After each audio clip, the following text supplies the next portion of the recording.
जब कोई ढांचा अपनी उम्र पूरी कर लेता है, दीवारों में दरारें उतर आती है, नींव कमजोर पड़ जाती है, तब वो सिर्फ एक इमारत नहीं रहता, एक संभावित खतरा बन जाता है। लेकिन अजीब बात यह है कि उसमें रहने वाले लोग अक्सर उसे छोड़ने को तैयार नहीं होते। बार बार चेतावनी दी जाती है कि अब ये सुरक्षित नहीं है, कभी भी गिर सकती है, आपकी जान जोखिम में है। फिर भी लोग वहीं टिके रहते हैं, क्योंकि उस जगह से उनका रिश्ता सिर्फ रहने का नहीं, भावनाओं का होता है, यादों का होता है, और उससे भी बड़ा डर होता है बदलाव का। क्योंकि उस इमारत को छोड़ना मतलब अपनी जानी पहचानी दुनिया से बाहर निकलना, एक अनजाने भविष्य में कदम रखना जहां नतीजे क्या होंगे ये पहले से तय नहीं होता। और यही अनिश्चितता इंसान को सबसे ज्यादा डराती है। अब आप सोच रहे होंगे कि आज मैं ऐसी बातें क्यों कर रहा हूं। दोस्तों, दरअसल इससे सटीक उदाहरण कांग्रेस के लिए मुझे कोई और मिला नहीं। कांग्रेस पार्टी देश की सबसे पुरानी राजनीतिक पार्टी है और आज वो भी कुछ इसी दौर से गुजरती हुई दिखाई दे रही है। उसका संगठनात्मक ढांचा अब कमजोर और जर्जर हो चुका है। अंग्रेजी में एक शब्द होता है इम्प्लोड, यानी भीतर से फटना, अंदरूनी विस्फोट, और कांग्रेस आज उसी प्रक्रिया से गुजरती नजर आ रही है। अगर आप पिछले 11 से 12 सालों का उसका सफर देखें तो हर मोड़ पर, हर संकट के समय, और यहां तक कि जब कुछ अच्छा हुआ तब भी पार्टी के भीतर टकराव और टूटन देखने को मिली। और चरमराहट की तो बात ही छोड़ दीजिए, चरमराहट तो आए दिन ही सुनाई देती है।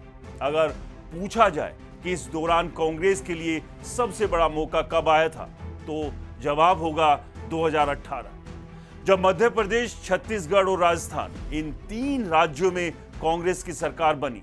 2014 के लोकसभा चुनाव के बाद जिस स्थिति में कांग्रेस पहुंच गई थी, उसके मुकाबले ये बड़ी उपलब्धि थी, एक बड़ा अवसर था।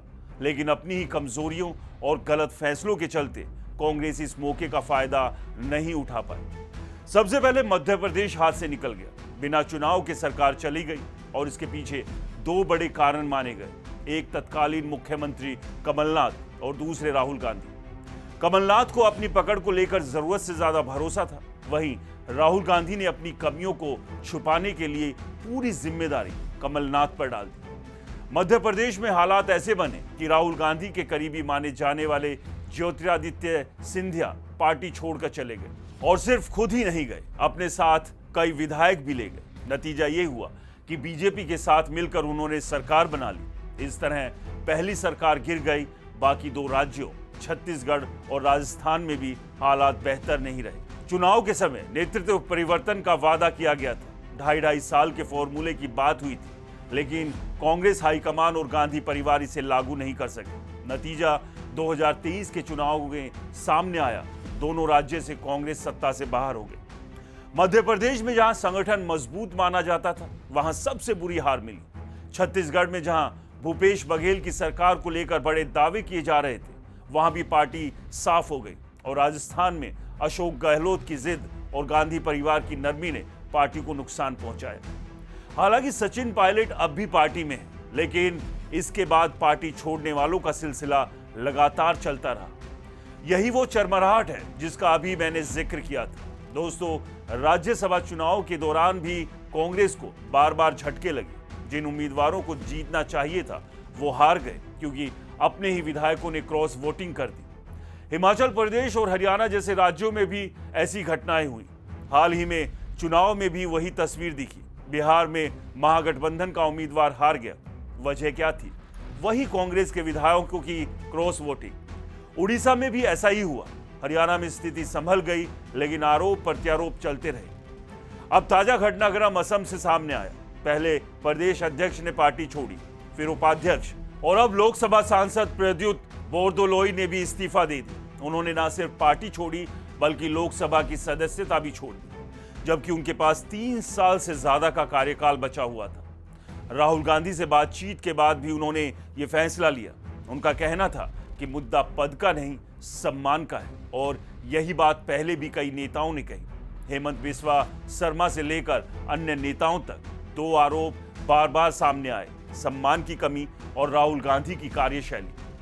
यह सिलसिला पिछले 1 दशक से जारी है और रुकने के बजाय और तेज होता जा रहा है। असम जैसे राज्य में जहां कांग्रेस की वापसी की संभावनाएं जताई जा रही थी, वहां भी हालात बिगड़ते दिखाई दे रहे हैं। कुछ लोग कहते हैं कि विपक्ष में लंबे समय तक रहने से ऐसा होता है, लेकिन यह तर्क भी पूरी तरह से सही नहीं ठहराता। बीजेपी 1984 में सिर्फ 2 सीटों पर सिमट गई थी, लेकिन उसने पार्टी नहीं छोड़ी। 2004 से 2014 तक सत्ता से बाहर रही, तब भी बड़े पैमाने पर पलायन नहीं हुआ। पश्चिम बंगाल में सीपीएम 34 साल सत्ता में रही, 2011 के बाद सत्ता से बाहर हुई, लेकिन वैसी टूटन वहां भी नहीं दिखी। कांग्रेस के भीतर जो हो रहा है वो सिर्फ सत्ता में ना होने की वजह से नहीं, बल्कि अंदरूनी समस्याओं का परिणाम है। और यही बात और स्पष्ट होती है जब पार्टी के ही नेता ऐसे बयान देते हैं, जैसे इमरान मसूद का बयान, जिसमें उन्होंने मुद्दों की बजाय वोट बैंक की राजनीति को प्राथमिकता दी। इससे ये सवाल और गहरा होता है कि पार्टी की विचारधारा क्या रह गई। लगातार इस्तीफे, क्रॉस वोटिंग और नेतृत्व पर सवाल, ये सब मिलकर एक ऐसी तस्वीर बनाते हैं जिसमें पार्टी का ढांचा धीरे धीरे कमजोर होता दिख रहा है। जर्जर इमारत की तरह, जो एक दिन में नहीं गिरती, लेकिन गिरती जरूर है। कांग्रेस भी शायद उसी दिशा में बढ़ रही है। 2024 में 99 सीटें मिलना एक अस्थायी राहत जरूर है, लेकिन अंदर की हलचल थमी नहीं। आने वाले विधानसभा चुनावों के बाद यह सिलसिला और तेज हो सकता है, क्योंकि मूल समस्या नेतृत्व और नीति अब भी जस की तस है। राहुल गांधी पर सबसे बड़ा सवाल यही उठता है कि क्या उनके पास संगठन को संभालने की क्षमता है? क्या वो एक प्रभावी नेतृत्व दे पा रहे हैं? क्योंकि राजनीति में सिर्फ विरोध करना काफी नहीं होता, संगठन को जोड़ना, संभालना और दिशा देना भी उतना ही जरूरी होता है। और अंत में सवाल वही रह जाता है जो हर दर्शक के मन में है, जो कुछ हो रहा है वो साहस है या फिर रणनीतिक गलती? इसका जवाब आपको खुद तय करना है। फिलहाल इतना ही, अगले विश्लेषण में फिर मिलेंगे एक नए अपडेट के साथ। तब तक के लिए नमस्कार।